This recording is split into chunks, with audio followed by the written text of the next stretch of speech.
Pasensya na sa pambubulabog ko. Ma, pa.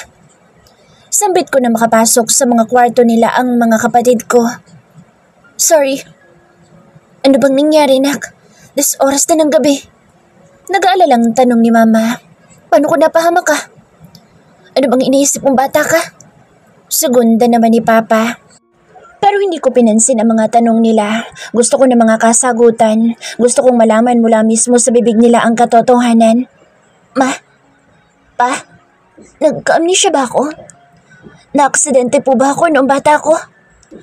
Sunod-sunod kong tanong sa kanila at kita ko sa mukha nila ang pagkabigla. Tila binuhusan sila ng malamig na tubig at nagkatingilang dalawa. Anak, kasi ma, may mga alaala ko na ngayon lang lumitaw. Dagdag ko pa. Kaya please, sabihin niyo po sa akin ang totoo. Muli silang nagkatinginan bago huminga ng malalim si Mama at marahang tumango. Huminga siya ng malalim at lumapit sa akin sabay abot ng dalawang kamay ko at marahang pinisil ang mga iyon. Hindi na sana namin sasabihin sa iyo tungkol doon dahil akala namin hindi na babalik ang alaala mo. Yun din kasi ang kahilingan ng namayapa mo, Lola. Pagtatapat niya sa akin. Ano po bang nangyari, Ma? Idetalye niyo po sa akin ang totoong nangyari. Pakausap ko habang nakatingin ng diretso sa mga mata niya. 8 taong gulang ka noon nang isinama ka ng lola mo sa pinagtatrabahuan niyang mansyon. Panimula niya. Hindi na rin ako tumutol pa dahil sobrang hirap talaga ng buhay ng mga panahong iyon at hindi ko kaya kayong buhayin ang sabay-sabay ni Jester at Pinky. Pero, tuluyan ang nabasag ang boss niya bago nanubig ang kanyang mga mata. Pero sana pala hindi na lang ako pumayag. Sana pala ginapang ko na lang kayong tatlo ng mga panahong iyon. Sana hindi nangyari sa'yo yun. Niyakap niya ako ng sobrang higpit. Sorry na. Sorry. Nalaman na lang namin mula sa lola mo na naaksidente ka at nakoma ng ilang linggo. Pagsabat ni Papa, sinabi niya sa amin na bumangga ang sinasakyan niyo at dahil doon ay nagka-amnesia ka. Yun lang po ba? Tanong ko. Yun lang, anak. Sabi ni Mama. Hindi na sinabi pa sa amin ng lola mo iba nangyari. Dinala niya hanggang sa hukay ang mga detalyeng iyon. Dagdag niya. Yun lang ba rason kung bakit ka umuwi? Tila na nagdududang tanong ni Papa. Mabilis akong umiling. Ayoko nang magsinungaling pa. Pagod na akong maglihim sa kanila. Hindi po. May nalaman po ako na siyang dahilan kung bakit ako umuwi dito ngayon. Panimula ko't ikinuwento ko ang lahat-lahat sa kanila pero hindi ko sinabi ang tungkol sa pagpapanggap ko. Hindi ko kayang sabihin sa kanila. Sinasabi mo bang si Tesoy ang apo ng amo, ng lola mo? Gulat na tugon ni Papa. At kasama mo ang ama niya na maaksidente ka? Tanong naman ni Mama. Opo. Tipid kong sagot at hindi napigilang maiyak. Hindi ko siya kayang harapin. Hindi ko alam kung may mukha pa ba ako na may harap sa kanya. Pagtatapat ko at yumakap sa kanya ng mahigpit. Sobrang hirap, Ma. Sobrang hirap. Niyakap ako ng mahigpit ni Mama. Nandito lang ako, na. Nandito lang si Mama. Mas lalo pa ako naiyak dahil sa sinabi niya at kahit wala mang sinasabi si Papa, yumakap din siya sa akin at dinig ko ang mahihinang paghangos niya.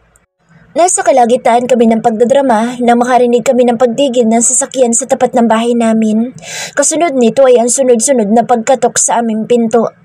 Biglang bumilis ang tibok ng puso ko pero mabilis akong umiling dahil ayokong umasa. Pero nang buksan ni Papa ang pinto ay napaluhan na lang ako nang makita ko si Ivan. Good evening, Tito, Tita. Pasensya na po kayo sa abala pero gusto ko po sana kayong makausap. Magalang niyang sabi bago siya tumingin sa akin. Pati na rin po ang anak niyo. Ayaw ka makausap ng anak ko, Tesoy. Umuwi ka na. Matigas na sabi ni Papa. Maging kami ng asawa ko ay ayaw ka makausap. Please, Tito. Anya bago ako muling tiningnan. Kendra, let's talk please. Tumayo na rin si Mama at nilapitan si Ivan. Iho, bumalik ka na lang sa susunod na araw. Sa ngayon ay ayoko pang makausap ng anak ko. May hinahon niyang sabi. Huminga ng malalim sa Ivan bago siya yumuko at dahan-dahan lumuhod sa tapat nila. I'm begging you. Nakikiusap po ako. Let me talk to your daughter. Please.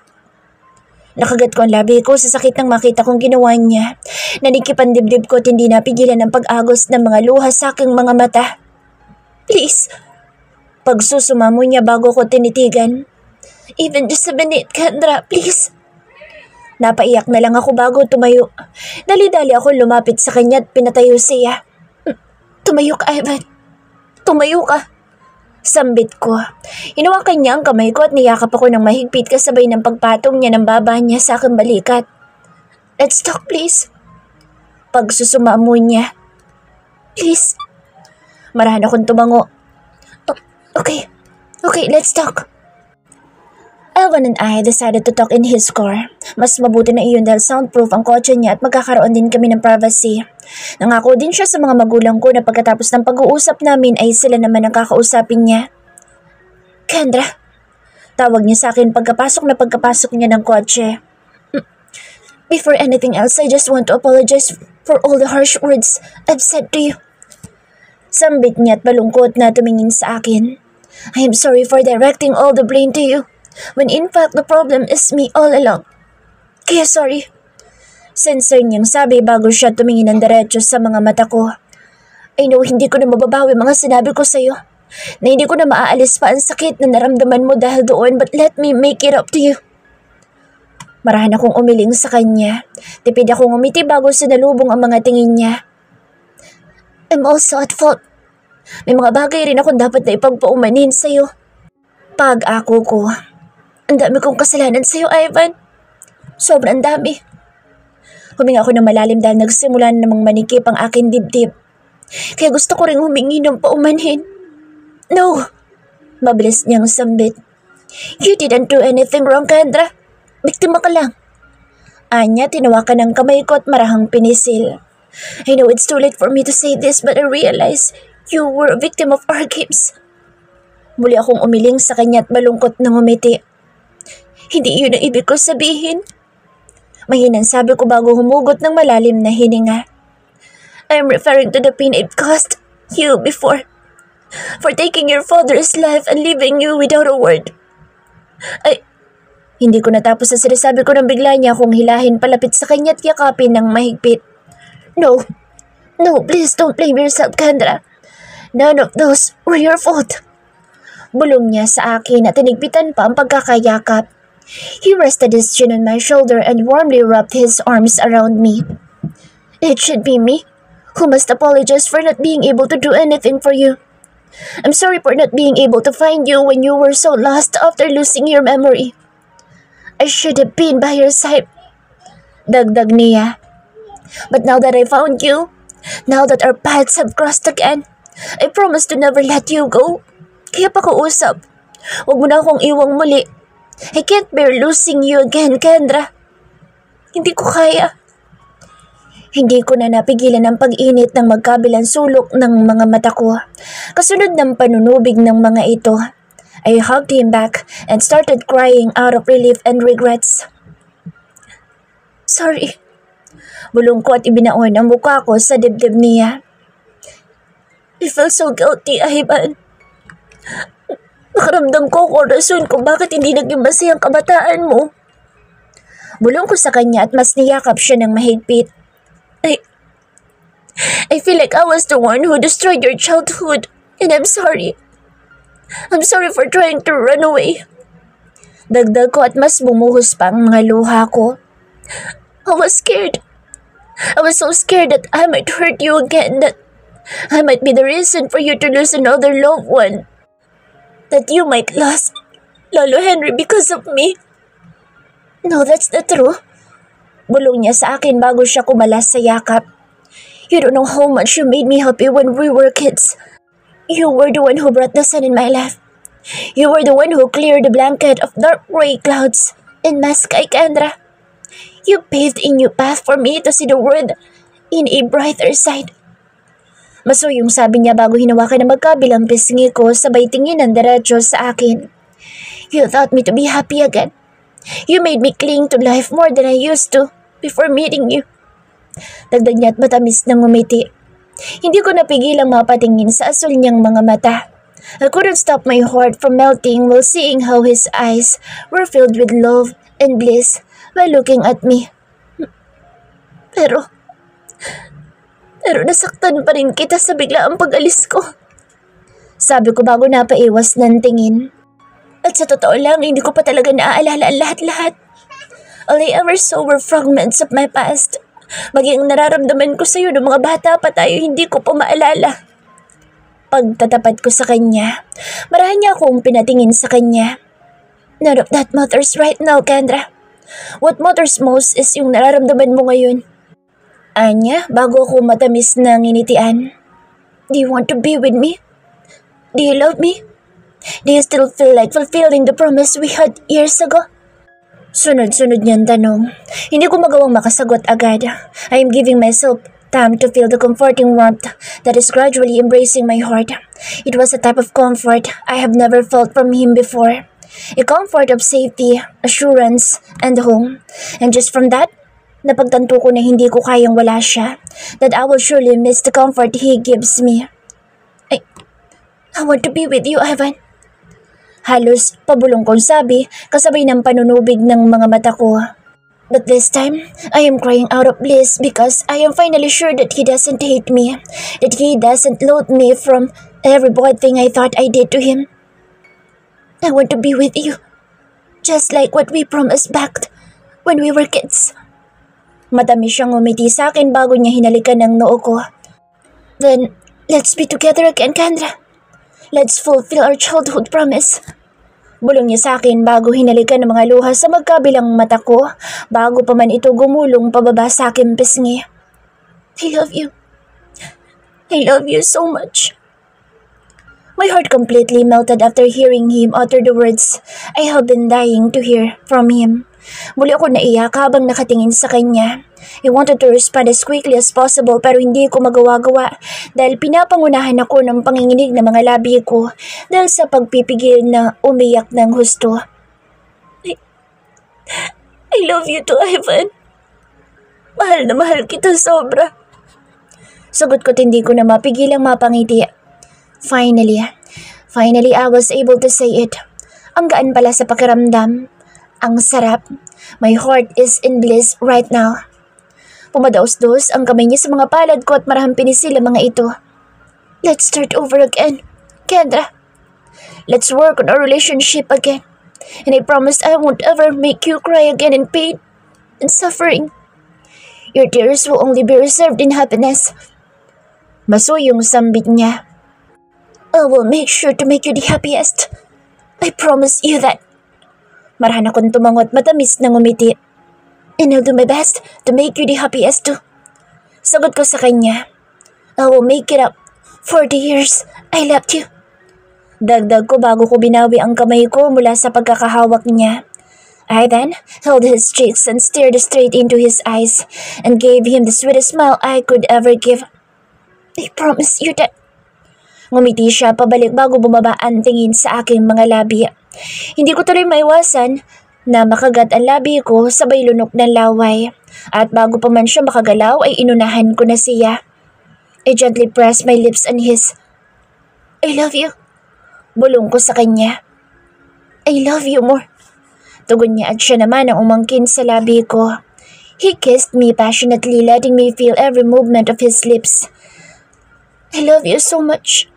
Dagdag niya at mas dininan pa ang paghalik sa akin. Nadala na ako sa paghalik niya kaya hinalikan ko na siyang pabalik. I gave him the same intensity he's giving me. Inilingkis ko na rin ang magkabilang braso ko sa leeg niya at hinila siya palapit sa akin.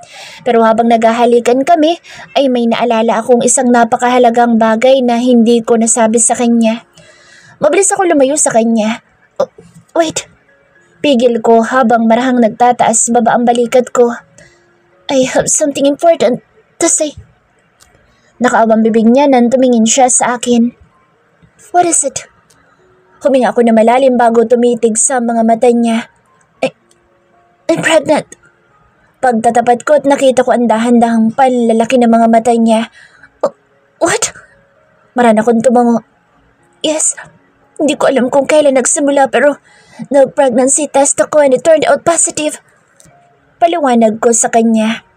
Pero hindi ko na natapos ang sasabihin ko nang bigla niya akong siilin ng halik. Wait!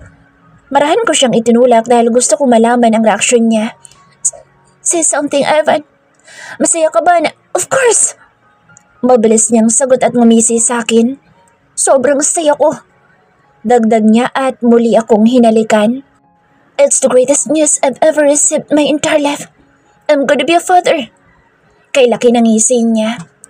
Lolo will be so thrilled to hear it. Alam na ni Lolo. Paglalahad ko sa kanya. We were actually talking about it before you came and overheard our conversation. Dagdag ko. I told him, I love you and that I am pregnant with your child. And that I am afraid how you might react once you know that I had a deal with your Lolo. Paghayag ko. He then explained everything to him and I saw the instant regret in his eyes. So the reason why he was so eager to convince me to talk to you and let you explain your side was because you're pregnant? Anya. Probably. Hindi siya nakapagsalita pero kita ko sa mukha niya ang pagsisisi. I should have listened to him. Mahina sabi niya. Kung ginawa ko lang sana iyon ay hinawakan ko ang pisngi niya dahilan para matigilan siya sa sinasabi niya. I then gave him my sweetest smile. Lolo Henry understands you, Ivan. Naiintindihan niyo kung bakit ganoon ang naging reaksyon mo. Sambit ko sa kanya. If it bothers you, then talk to him when he wakes up. Dagdag ko. Tumango lang siya sa akin bago siya tumingin sa mga mata ko. Slowly, he started leaning towards me and with just that, I felt the connection between us. I felt the force pulling us together. Habang lumalapit ang mukha niya sa akin ay dahan-dahan ko ring ipinikit ang aking mga mata at hinintay na dumampi ang labi niya sa labi ko. And when our lips touched, I felt the blissful butterflies scatter inside me. I felt the soothing warmth gently wrapping my heart. I curled my arms around his neck and pulled him to deepen the kiss. And as our lips rubbed against each other, building friction and sparkling sensation, it slowly ignited the familiar heat inside me that has been dormant for a days. I can feel the heat slowly burning every fiber of my flesh until I found myself burning in his kisses, craving for more. And without saying anything, with just tension surrounding us, I instantly knew where it would take us. Dahan-dahang ibinaba ni Ivan ang upuan hanggang sa halos humiga na ako. He then went on top of me and started kissing me again, gently pressing his weight against me and wandering his hands on my curves and edges. And as our lips parted, he stared at me with such intense azure eyes, filled with longing, desire, hate and love. I want you, Kendra. Pabulong niyang sabi. Matamis akong umiti sa kanya. All yours, Ivan. All yours. Tugon ko at ako na mismo ang humila sa kanya para muling paglapatin ang aming mga labi. Nakayuko kaming dalawa ni Ivan habang kaharap sina Mama at Papa. Tahimik lang ang paligid pero dama ko ang tensyon sa pagitan namin. Kaya bilis din ang kabog ng dibdib ko dahil hindi ko mapigilang kabahan habang hinihintay na magsalita sila Mama at Papa. Nakahawak lang ako sa kamay ni Ivan dahil hindi ko magawan tumingin ng diretso sa mga magulang ko. Kahit talim ng tingin nila sa amin lalo na si Papa na kulang na lang ay sakalin niya ako at si Ivan. Hindi na kasi kami nakapasok pa sa bahay kagabi. Ivan and I slept in his car until morning. Hindi namin nasabihan sina Mama at Papa na nasa kotse kami o sa kotse kami matutulog. Kaya hinanap ako ni Papa kinaumagahan at nadatnan niya kami ni Ivan na magkayakap. Ang malala pa ay walang suot na damit pang itaas si Ivan nang silipin niya kami. Nagising na lang kami ni Ivan dahil sa malakas na pag-uga ng sakyan at ang tunog ng ginagawa ng pagkatok ni Papa sa salamin ng kotse. Anak, may hinahong sabi ni Mama pero bakas ang inis sa boss niya. Bakit naman doon kayo natulog sa kotse? Paano na lang kung may nakakita sa inyo? May nangyari ba sa inyo? Diretsong tanong ni Papa at halos mawala ang mga mata dahil sa labis na paniningkit nito habang nakatingin kay Ivan. Sumagot ka, Tesoy. Yes po, Tito. May nangyari. Abay! Mabilis na tumayo si Papa para sana sugurin si Ivan pero mabilis siyang pinigilan ni Mama. Sa kotse mo pa talaga ginalawang anak ko? Hindi mo man lang ginawang espesyal ang unang beses niya. Felipe, kumalma ka. Sambit ni Mama bago siya tumingin sa akin. Anak, alam ko na sa tamang edad ka na pero... Nahilot niya ang sentido bago huminga ng malalim. Sana naman mas sa pribadong lugar niyo ginawa iyon. Pasensya na po kayo, tita. Magalang na sabat ni Ivan. Hindi na po mauulit. Abay, dapat lang. Singhal ni Papa at napailing na lang. Napakamot na lang siya sa kanyang ulo bago huminga ng malalim. Ngayon, anong gagawin mo sa anak ko? Pakaaksalan ko po siya. Mabilis na sagot ni Ivan. Papanagutan ko pong anak ninyo at ipangangako ko pong tatratuhin ko siya na maayos at talagaan ng mabuti. Dagdag niya bago tinapunan ng tingin sina Mama at Papa. Papanugutan? Bakit buntis bang anak ko? Sarkastikong tanong ni Papa at natahimik na lang kami ni Ivan. Kitang-kita ko kung paanong magpalipat-lipat sa amin dalawa ang tingin nila Mama at Papa at matapos ang ilang sandali ay natutop na lang ni Mama ang bibig niya. Diyos ko, Keds! Buntis ka ba? Diretsong tanong sa akin ni Mama. Magsabi ka ng totoo. Segunda ni Papa at kay talim ng tingin na ipinukol sa akin. Hindi ako agad nakasagot. Huminga ako ng malalim para makapag-ipon ng lakas ng loob bago marahang tumango. Opo. Felipe! Sigaw ni Mama. Maging ako'y napasigaw na rin nang bigla na lang mahimatay si Papa matapos marinig ang sagot ko. Siguraduhin mo lang na paninindigan mo ang anak ko, Tesoy. Dahil kung hindi mo kayang itrato at mahalin siya gaya ng ginagawa namin, ay malilintikan ka sa akin. Matigas na sabi ni Papa. Muli kaming nagharap-harap na apat. Isang oras din kami naghintay na magising siya. Pangako po. Sagot ni Ivan. Kung mangyari mang paiiyakin ko ang anak niyo, yun po'y dahil sa tuwa. Hindi ko po siya paiiyakin sa sakit. Pangako ko yan. Sensor niyang sagot at matapang na sinalubong ang mata ni Papa. Hindi agad nakasagot ang ama ko. Huminga ito ng malalim bago marahang tumango. Dapat lang, pero kung mangyari din na ayaw mo na sa anak ko, ay huwag na huwag mo siya sasaktan. Ibalik mo na lang siya sa amin. Sagot niya bago lumambot ang ekspresyon niya. Mahal na mahal ko ang anak kong iyan at hindi ko makakayang makita siyang nasasaktan. Kaya kung mangyaring magising ka isang araw na hindi mo na siya mahal, pakiusap ay ibalik mo na lang siya sa amin at kami na lang mag-aalaga at magmamahal sa kanya. Papa! Hindi ko mapigilang mapanguso ko sabay ng panunubig ng mga mata ko. Hindi ko kailanman inasahan na maririnig ko sa bibig niya ang mga salitang iyon. Sobrang saya ng puso ko at hindi ko na napigilan ang maiyak.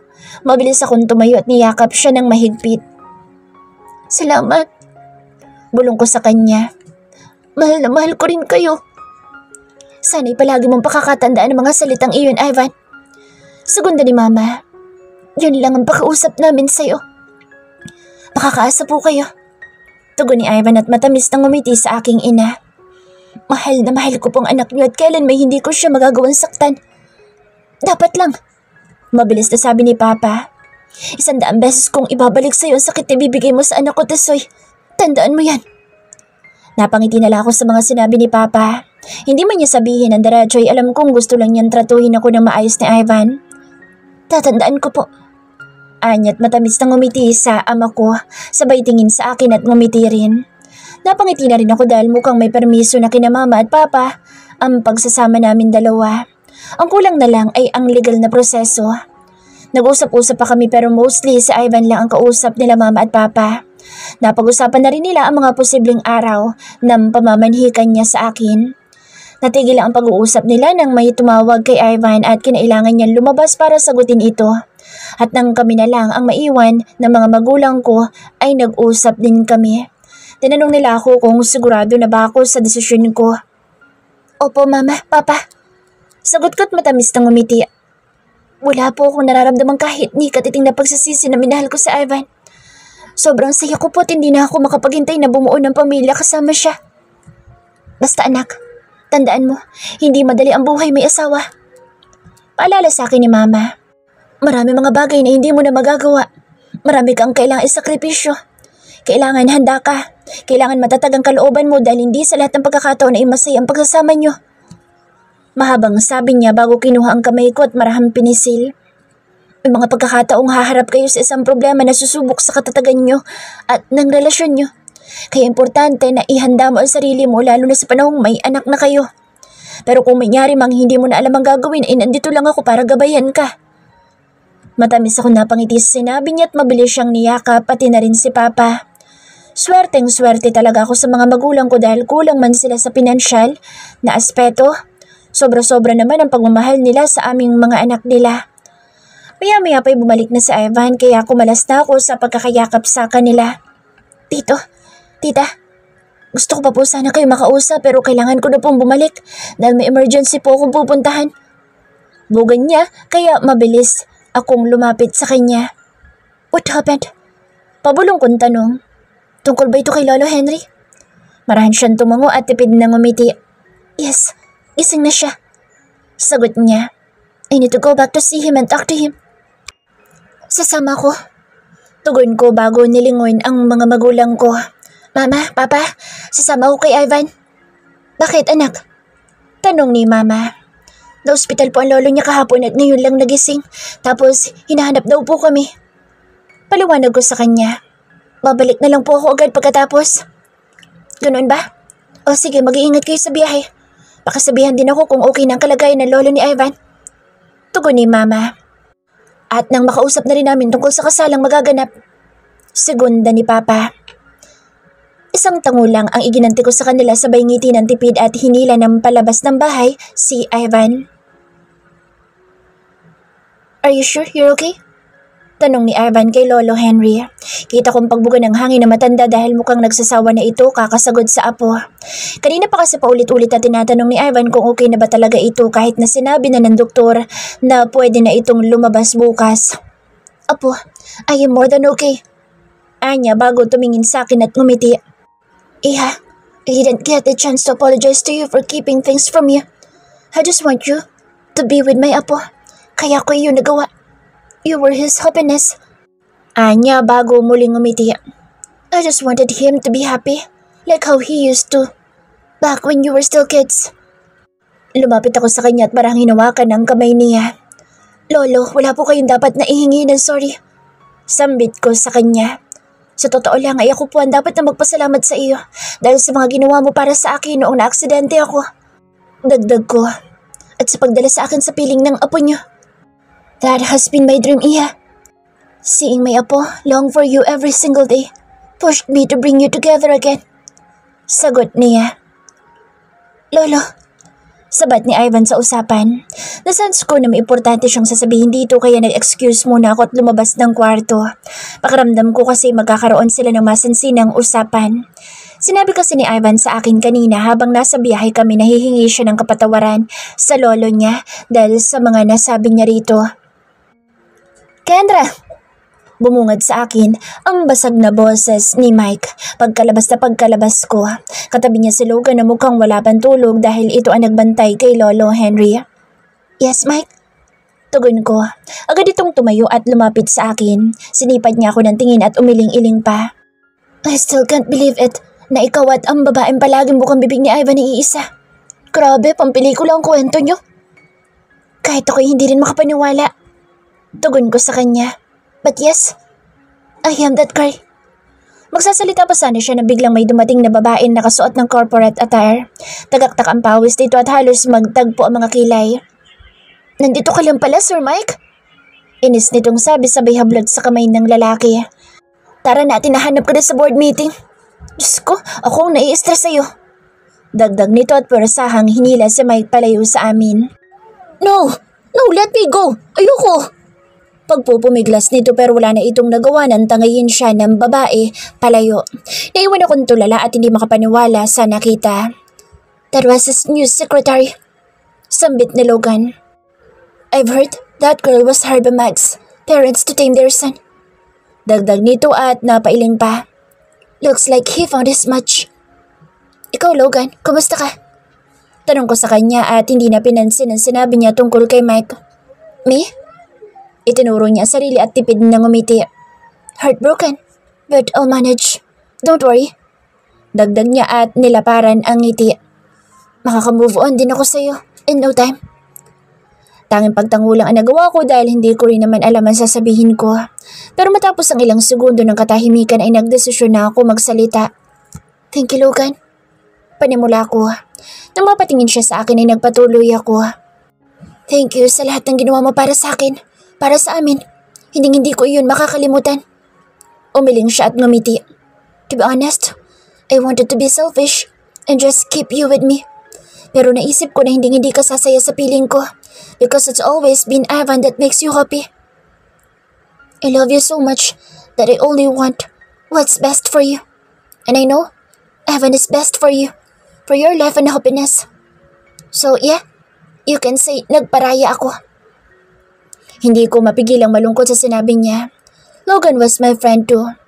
Hindi ko pa man naaalala kung gaano kami ka-close dati, alam ko matalik ko rin siyang kaibigan. Kaya naman ay niyakap ko na lang siya ng mahigpit. You'll find the one for you soon.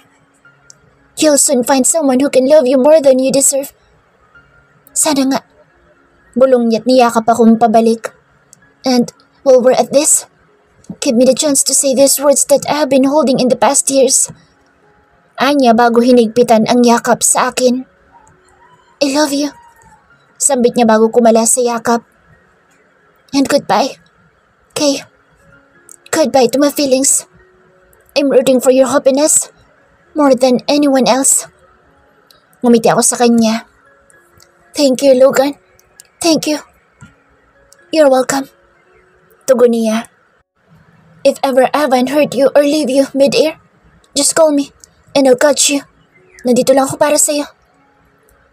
I appreciate the offer, but I'm confident he won't do that to me. Siguradong sabi ko at nakita ko siyang umisi.